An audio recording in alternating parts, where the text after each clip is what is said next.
In today's video, I'm changing front wheel bearings on my BMW to hopefully get rid of an annoying whirring sound when I'm going over 50 miles an hour. So I've laid out all the tools I think we need. The boxes have got the two hubs in. I've got loads of different size Torx bits because I'm not convinced what size the bolts are actually going to be. I've got a 17mm Allen drive and jack stands, impact gun, breaker bar, and there's a torque wrench hopefully arriving today. And obviously a coffee, probably the most important.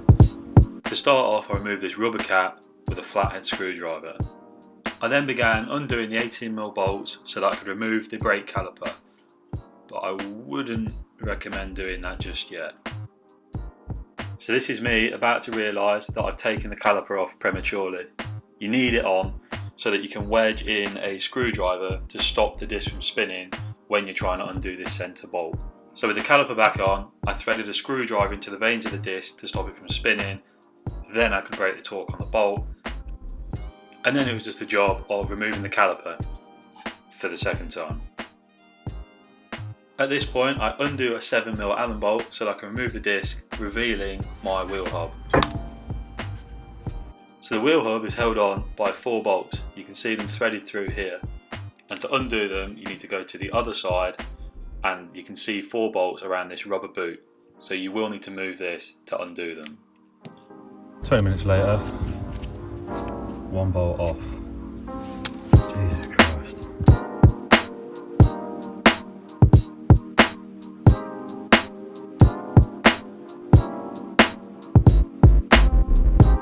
No joke, an hour of wrestling those 4 bolts out. You can now get fitting the shiny new bolts and the shiny new hub and wheel bearing. Before fitting the new hub, I thought it'd be best to get rid of any corrosion using a bit of wire wool. I could then fit my new hub, and even I can't get it wrong because this little nipple goes in here, so it only fits one way. So at this point, my girlfriend provided an extra pair of hands to hold the hub while I threaded the first bolt, because it was such a pain to get this to start threading. These 4 bolts were torqued up to 80 Nm plus 90 degrees, and then I just blasted in this centre bolt, which will be torqued up properly later on. It's then onto the home straight. Everything starts going back on the car. Once the caliper's back on, we can thread in a screwdriver to properly torque up that centre bolt to 220 Nm.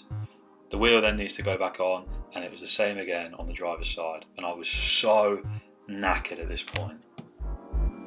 So you now join me on the test drive in the BM. We've changed the bearings on both sides on the front of the car. It took me a whole day. I'm covered in bruises, but I've been in this car for 40 miles now. I've been over 70. I've been to 70, and the whirring has completely gone. The car is fixed, so I'm super stoked that it's actually fixed the problem.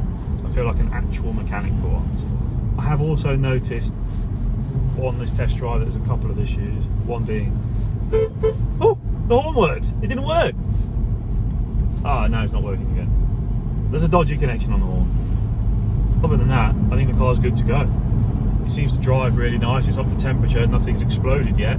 It goes, it stops, it changes gear. Happy days. So yeah, thanks for watching. Hope the video was useful. See you in the next one.